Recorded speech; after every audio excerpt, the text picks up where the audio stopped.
So, last year, the neuropediatrician Valentina Karpova has demonstrated that newborn regurgitation syndrome that originates from a newborn hypoxico-ischemia and which affects the central nervous system is due to a combination of an occipital condyle compression and intraosseous lesion of the occipital bones that compress the 12 cranial nerves.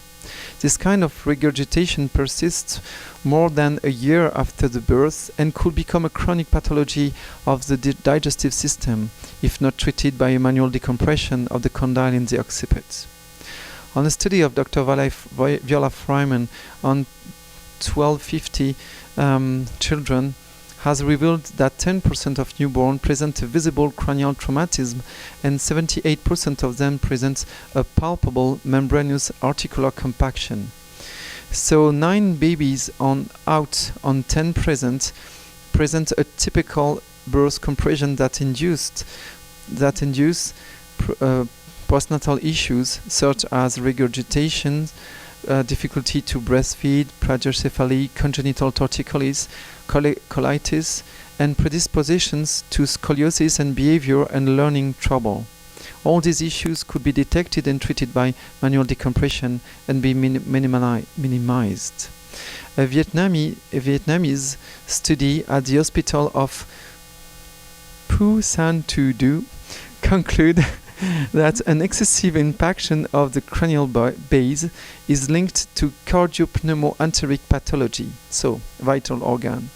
On the other hand, an excessive overlap of the vaults bone could be linked to inferior limbs pathology by compression of the brain area under the interparietal suture. So, after all that, let's be back to nature. Oh, wait a second, excuse me. I forget. Oh, if you can pass. Finally, Luc Nikan collected several studies that demonstrate through echographies and other mediums that too often we see extreme in utero postures as postflexion, side bending, rotation, some strangulation or subluxation of limbs by the umbilical cord, and some suffocation by shocking debris of a diseased twin. And all these appear that to be the norm for nearly each pregnancy, the twin. This is twin, sorry. Altogether, it seems that in fact nearly all pregnancy are twins, and there is some debris, death of one, and that's before we don't think that because there was not the possibility to check at the early age what's going on in the womb, and now more systematically there is some echography and other investigation. They realize that most of pregnancy are twin at the beginning, and one of the two died, and it's become some debris that often the other baby is ingesting by different ways when they are in the same bag, or there is different situation for that, but it could happen. And altogether, our very physical, traumatic intrauterine life experiences explain most of our postnatal phobia, insolvable by usual therapies. It is only by relieving this sensorial emotion we have lived during the intrauterine life that we could free our subconscious from some of our pathological chronic reactions that has been carried throughout our childhood as well as our adulthood. These reactions tend to be triggered by a tie to tight, a sprain, or any other trauma linked to our traumatic intrauterine life experiences. And this is a big one, and these men have developed a technique called TP, therapy of intrauterine life, a bit like Maria Christina do by other ways, which are more linked to just this typical sensation. So, to finish this little presentation, let's be back to nature.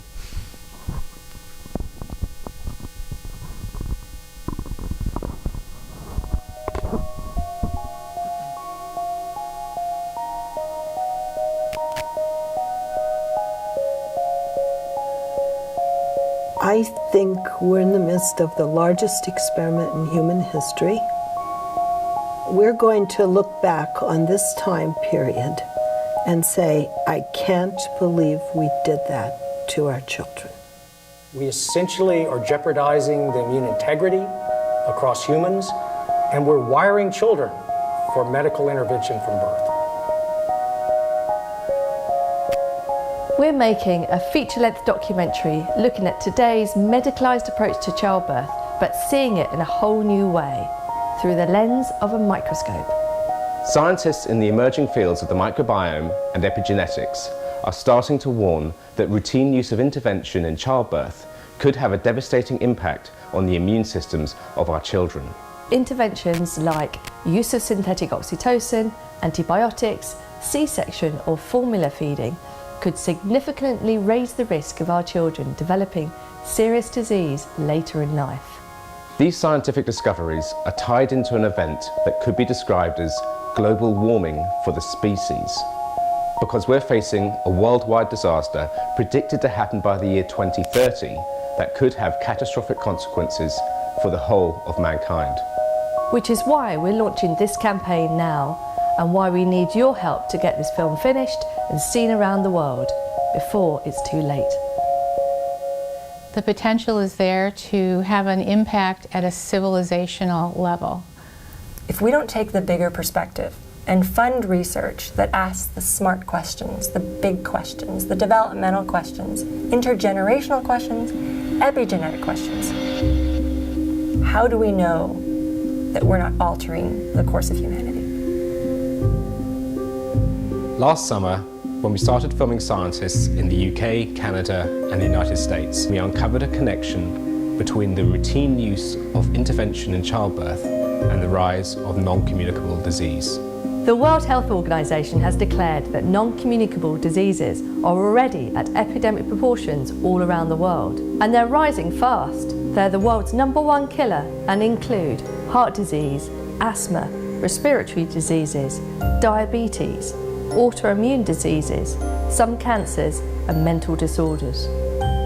The World Economic Forum has predicted that if this epidemic continues, the cost of non-communicable disease will bankrupt the world's healthcare systems by the year 2030, potentially driving us into a global economic crisis, the likes of which we've never seen before.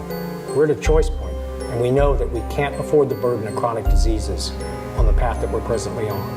So it's not really sustainable. It's something that we need to do something about today, not tomorrow. To explain why birth is connected to the rise of non-communicable disease, first we need to go into the science of the microbiome. In the late 1990s, scientists discovered that we are actually more bacteria than human. There's 10 times more bacteria or microbes than human cells. Collectively, these bacteria are known as our microbiome, and they are a key player in our immune system. So what we have here is an image of one of the types of immune cells in our body called a macrophage.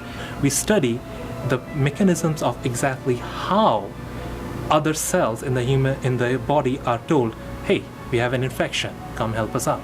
But what has the microbiome got to do with birth?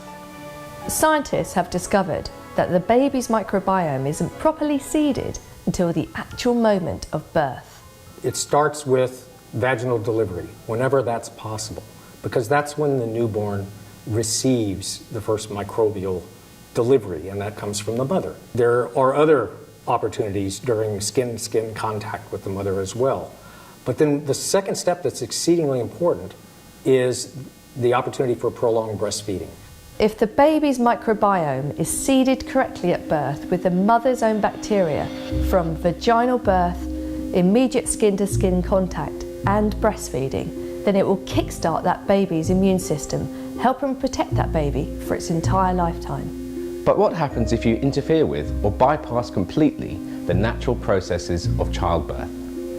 With development of the immune system, there are key benchmarks, there are key points in early life where events happen. If they don't, then the immune system never gets it quite right later on. And that's the reason we have a problem with increased risk of disease. One of the things that happens with cesarean delivery increasing the risk of these childhood diseases, such as asthma, celiac disease, and type 1 diabetes, is that the other diseases where there is elevated risk may occur later in life, that the children are essentially programmed as a result of these early environmental conditions for the appearance of subsequent chronic diseases. But the science doesn't stop there. Researchers working in the field of epigenetics are starting to investigate whether any damage we may be doing now with interventions in childbirth could actually be inherited by generations still to come. If physiological birth, normal birth, has these huge effects on mothers and babies, spiritual, emotional, psychological, social probably, and if they also have these long-term effects in terms of autoimmune disease, non-communicable disease, chronic disease, not only for the current generation, but potential generations to come. Answering these questions about what it is about labour and birth that makes a difference is absolutely fundamental and crucial and urgent. At first sight, all this does appear to be quite terrifying. But then it hit us. This science was not all about doom and gloom, because if you turn it around and look at it from a different perspective, what it's actually doing is revealing a potential solution. Just to be clear, we're not making a film that's calling for an end to medical interventions in childbirth, as many times they're essential and they can be life-saving. But with intervention rates rising all around the world, isn't it time to look again at their routine use? This science could be the catalyst for world leaders to make childbirth a top priority. It could be the catalyst to fund more research into the long-term effects of intervention. The sooner we can identify what epigenetic changes are occurring and if there are truly risks for negative health outcomes down the line, we can make a significant impact on health for all mankind. So far we've travelled about 20,000 miles, but we're only halfway there. We need to visit the Human Microbiome Project in New York, and we need to interview the top people at the leading obstetric organisations, the United Nations, World Health Organization and the World Economic Forum. And we need to get the film finished and seen around the world. We used an Indiegogo campaign just like this one for our last film to help expose human rights abuses in childbirth.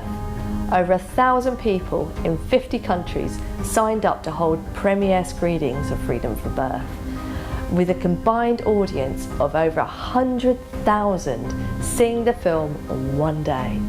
The screenings created headlines in the global media, and they inspired debate that is starting to bring about change in maternity healthcare worldwide. But this film needs to be even bigger. We want to have thousands of premiere screenings all over the world, held by strong-minded, strong-willed individuals just like you.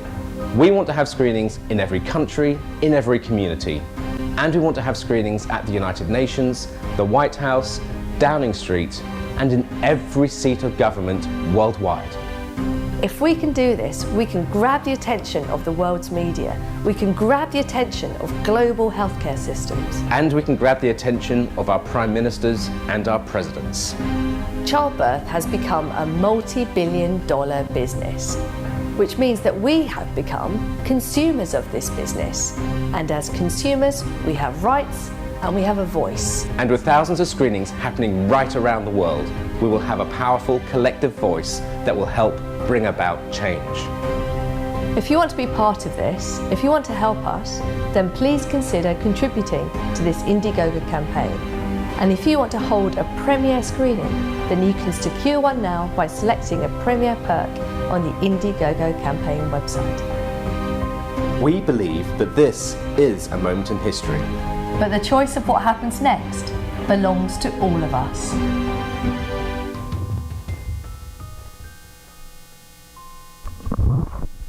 So now you know what to do with your money. We have, just to end this little lecture, it's funny to see how in the story of humanity, when civilization has developed themselves, we have some periods where people tend to put all their talent to develop art, culture, and amazing construction and things like that. And we are in our cycle of society very focused on comfort and business.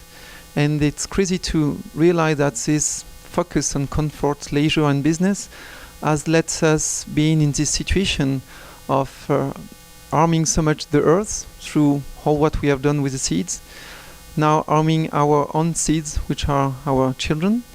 And so it's looked like to be a bit alarming, but it's true in a certain way. But the comfort make us a bit asleep, and that's why we need to have this search of congress and meeting together. And through this movie you can see that we are not alone. But network can go very fast now. This is the beauty of our comfort. And so there is very good side of our comfort, but it's time to perhaps reuse it to rebuild the kind of society we have got, to restart, to do a metamorphosis. Now, how do we say that? Like the phoenix, to relive from our ashes, and be more aware of what our society and species right now is needed. If you have some question, I've underlined a lot of studies, and perhaps you want to know more about some of them. If you have perhaps notes some points, perhaps it's time to be able to see everybody. And Guillaume has a microphone. Is there some specific points who hit you or shock you, or that you want to? Yes, Guillaume, on your right.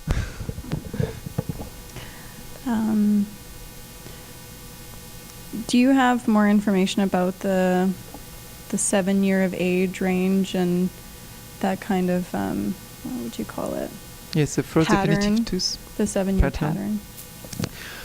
I like this question because on the postpartum and early childhood, something which is so important to understand is that the development of the head is very fast, of course, in the womb, the last 2 months. And after that, when the baby are born, you know how they have big head and small body. And so the body is going to develop, but the cranial balls is going to mainly evolved until 7 years old, when you have this Finnish definitive tooth. And this definitive tooth marks a big slowdown of the development of the cranial balls. It's not yet the adult size, but it's nearly. After that, you will have a slight continuation of growing until 25 years of age. And it's linked to the synchrondosis. Help me, osteopath. Synchrondosis of, all these sutures in the body which stay very mobile, and articulation in the body. And after 25 years, most of them tend to be very tight and kind of definitive to protect. And we are ready to be in life more protected. And but until 7 years old, there is a high development of the brain, and specifically the neurosensitive system. And neurosensation allowed us to dialogue with our environments, and we program through all our experiences our ability to protect our body through this sensation. We have seen a little bit yesterday, but you remember perhaps the story of emotion, sensation, hippocampus in the brain. And when there is more the stimulation is high level, more it's memorized. But in the other hand, when it's a nociceptive stress, it's shut down our sensitivity. It's like we have to become tough. Yeah, it's an expression which is very liked. And more we become tough, more we become rough, and we are not able to feel. And so more we have suffered under the age of 7, more we have shut down our nervous system. And so more we have turned our behavior to become a warrior, because when we become tough and rough, it gives us a possibility to fight better. But our nervous system is no longer able to be nourished by beauty, by connections, relationship together. And so that's why the the first imprint gives a feeling of security or insecurity, and that is the main words to retain for the 7 first years, 6, 7, because all the tooth are going to be there between 6 and 8 years old, so around the 7 years, and that ended the possibility to learn sensitivity. Of course, like the brain, the cranial bones is developing until 25 years, and in fact all along the life our nose continue to grow. We know that some bones continue to grow, but the main structure is definitive for the bones around 25. But the sensitive nervous system and it's more developed. The main references are more developed until the age of 6, 7. So if the children has not got the possibility to make subtle his sensitivity, he will miss 90% of the information around him or her, and he will just be sensitive to hard contact. And because he's just sensitive to that, and sensation nourish our emotion and brain, he needs this contact. So later in life he will always looking for hard contacts. Could be not just physical, but by words, by looking, by many things, provocation, and there is tons of way to do that. What you wear, many things, to just create contact, to shock, because you just react to shock. And in fact, finally, behind all that, you can see that less you are sensitive, more you are in fear, it's mean. More you are insecure. And so you are going to develop everything which go through. For guys, we need to have big muscle. For women, big boobs. It's another way to make the war. The war by seduction, the war by muscles. But it's everything turned around this sensitivity before 7. So to conclude that, it's more we can let this sensitivity be developed, and to be developed it has to be positive, the opposite of nociceptive sensation. More the sensation are kind, are nice, are beautiful, are artistic, and follows the maturation of the nervous system, more the children is able to feel. And more is able to feel, more he will feel secure, because he could understand his environment. The beauty of that is the sensorial system let you be able to understand the environment. If you don't understand it, you fight it, because we fight just what we don't know. And if we have a very sensitive nervous system, we can understand everybody and everything going around us much more than the other. And at that time, this understanding opened the way for communication, dialogue, that we are going to find that in couples too. And it gives mainly this high feeling of security. And more you're secure, less you need to have a big amount of muscle and other external, things. And for women and men, it's a bit different. And more you're able to dialogue, to face things and to communicate. Long answer, but I have time left. So, other questions?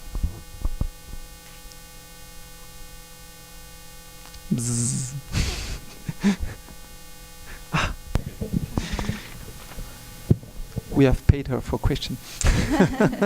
We was not sure to have a success, so. One second, I'll go back in my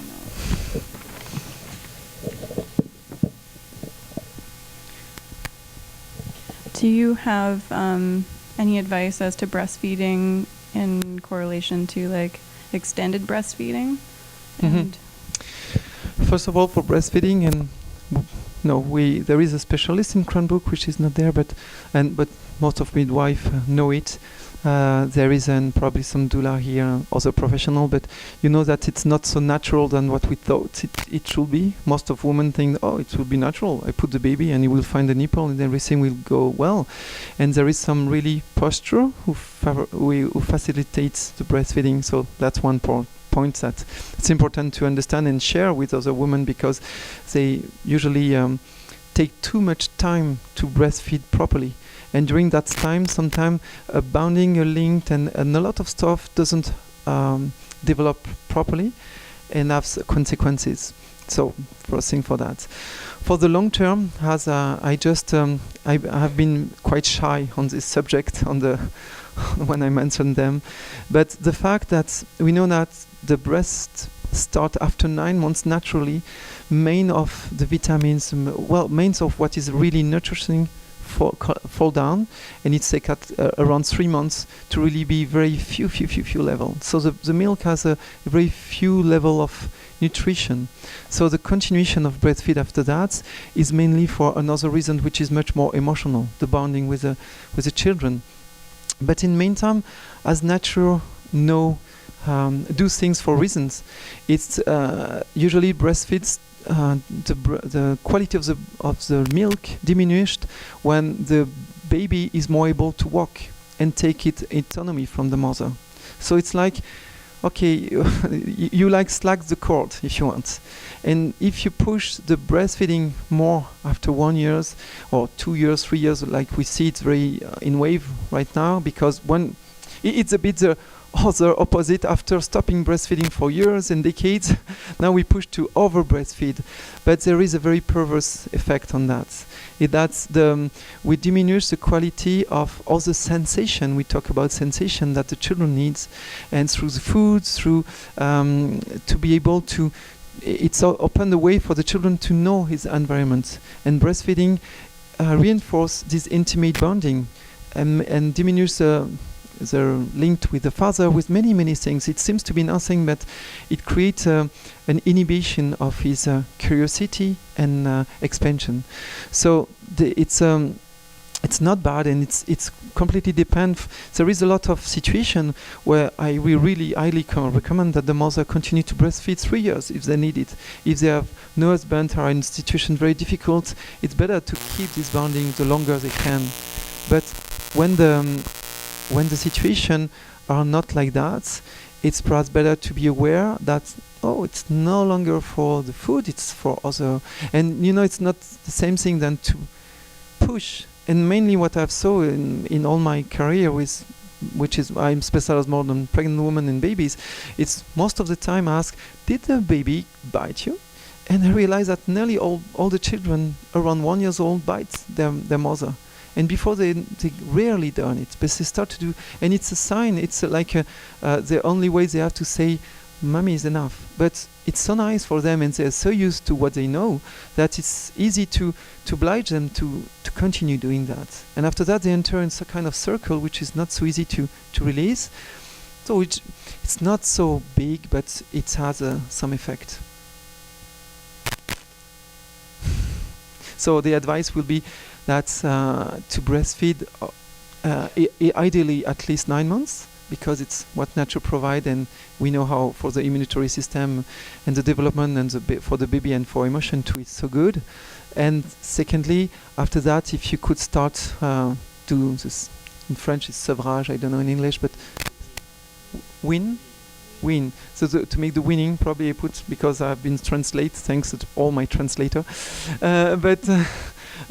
so to make the weaning progressively, and if you could perhaps target to 15, like between 12 and 15 months to start to do the weaning, or eventually 1 year, depending your situation and the need of the baby, because a baby who has traumatized much more, it's not the same. So it's a general rule, but a baby who has suffered a lot will need to be more breastfeed, because it gives security. He needs to be cuddled and reassure more long time. So the case by case is really important at that time. So we have the surprise and the chance, and to have the brother of Carla Machado, that's here, that we have got the joy to listen to the lecture yesterday, which is a filmmaker, and he seems to be very renowned in Brazil, and so he has made a huge filmmaker around pregnancy. Are you surprised? So we will have the trailer of his film. Do you want to add something, Carla? Okay.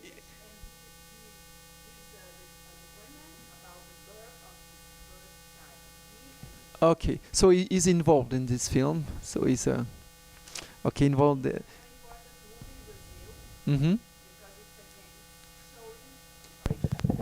As I said yesterday, in Brazil we have a very high rate cesarean, so it was a kind of awakening film, just about birth and what's the difference between a cesarean and a natural birth.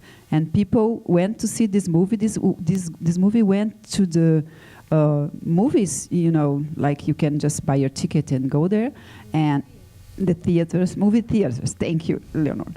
And people, the pregnant woman went to see the movie, and after that they changed doctors. So we're going to see a small part, but it's translated into English.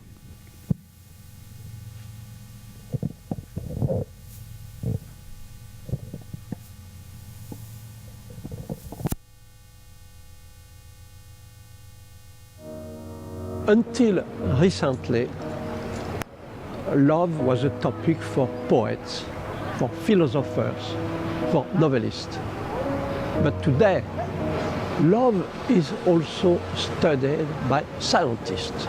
We can understand today that the capacity to love is to a great extent organized, built during the period surrounding birth. Então, realmente, a gente tem histórias de que o parto nas civilizações pré-agriculturais eram muito mais simples e muito mais rápidos. A forma como nós atendemos o parto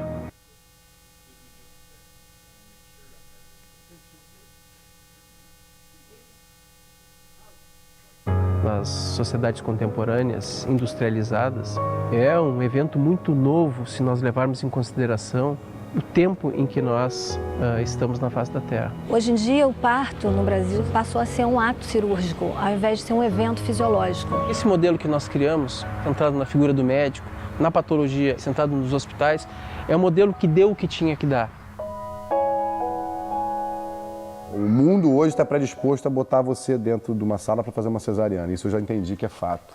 O valor que o plano paga não compensa você desmarcar um consultório inteiro. Você ganha mais numa tarde de consultório do que num parto. O plano de saúde, os hospitais, eles não têm interesse nas gestantes de parto normal.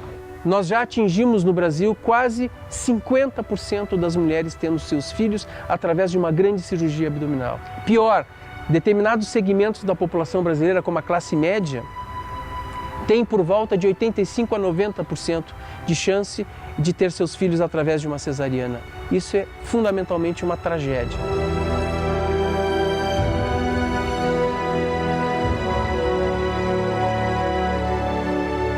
A cesariana é uma cirurgia maravilhosa que salva vidas todos os dias, mas ela não é para ser feita em todas as pacientes, de uma maneira desnecessária, fora do trabalho de parto.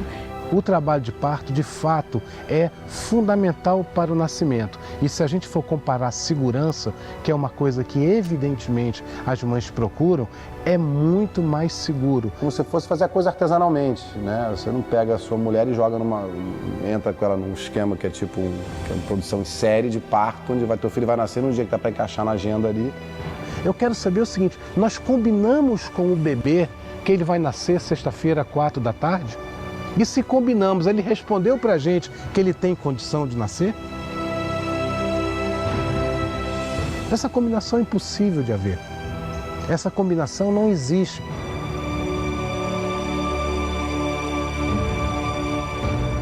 O ator principal do parto tornou-se o médico, o homem. O produto desse nascimento é o bebê. E a mulher é um subproduto secundário. Para o surgimento do modelo obstétrico contemporâneo, era fundamental que se criasse a ideia de que as mulheres são essencialmente incompetentes, incapazes para dar conta do processo de nascimento por si mesmas. Eu achava que eu tinha algum defeito, que eu nunca ia conseguir ter um parto normal. Eu tive parto cesáreo porque eu só dilatei 2 centímetros, não tive passagem. Conversando com ele, dizendo que queria parto normal, eu percebia que ele ia colocando uma série de poréns. Cada vez ele levantava uma questão, que talvez fosse melhor fazer uma cesariana. O nascimento clássico, hospitalar, é de uma violência, com o frio, com o manusear daquele neném, o barulho, a luz. É um choque tão grande que a primeira transição forte de vida já vem com o marco da violência. É um bando de erros grotescos que a gente vê, só que o moleque sai vivo, aí todo mundo... Parece que o médico fez um milagre. Desculpa, gente, quem deu a vida foi a mulher e quem está ali por trás é Deus, não é? Eu me lembro perguntando para minha médica, tá tudo bem com ele? Porque eu falei para ela que quando ele nascesse, eu queria que ele viesse para mim. Eu não estava feliz com aquela cesárea, né? E ela foi tão insensível, sabe? Num momento tão importante para mim, ela não respeitou aquilo. Porque é mais um, né, para ela, né? É diferente. Para ela é mais um que está nascendo. Eu lembro quando o Pedro nasceu, que a menina que foi dar o banho nele, pegou ele igual um frango, assim, pela perna. Aí eu falei, parou. Ela, calma, eu faço todo dia isso. Eu falei, mas ele nunca fez. Não interessa se você faz isso 20 vezes por dia. Meu filho acabou de nascer, ele é meu e é único. Eu falei, eu não vou passar por essa vida sem ter um filho de parto normal. Eu não posso não viver essa experiência. E foi ótimo, foi ótimo. Foi uma experiência muito bacana, porque aí veio a Nina. Quando eu fiquei grávida do Felipe, eu falei, poxa, eu tive um parto cesariano, eu tive um parto normal, agora é o que eu preciso. Eu vou ter o Felipe em casa. E o local mais adequado para uma mulher ter seu filho é, segundo a Organização Mundial da Saúde, o lugar onde ela se sente segura. Para muitas mulheres, o lugar mais seguro é a sua casa. Para outras, o lugar mais seguro é uma casa de parto. Para outras mulheres, vai continuar sendo o lugar mais seguro o hospital. E todas essas mulheres têm que ser contempladas pelo nosso sistema de saúde. A gente está vivendo um momento sem precedentes na história da humanidade. At the level of the planet, the number of women who give birth to the baby and to the placenta, only thanks to the release of such a cocktail of love hormones, this number is approaching zero. O uso da ocitocina sintética está sendo tão difundido, é uma droga que praticamente em todos os partos ela está presente. I can imagine at the present time more important question than this question. What is the future of humanity born by cesarean or born with a drip of synthetic oxytocin? Quando não tivermos mais nenhuma mulher parindo por via vaginal, por absolutamente incompetência da nossa sociedade de lidar com esse fenômeno, talvez seja tarde demais. O que vai ser do nosso sistema de produção dos hormônios do amor se eles deixam de ser utilizados, eles passarem a ser inúteis, né? O que significa isso a nível de civilização?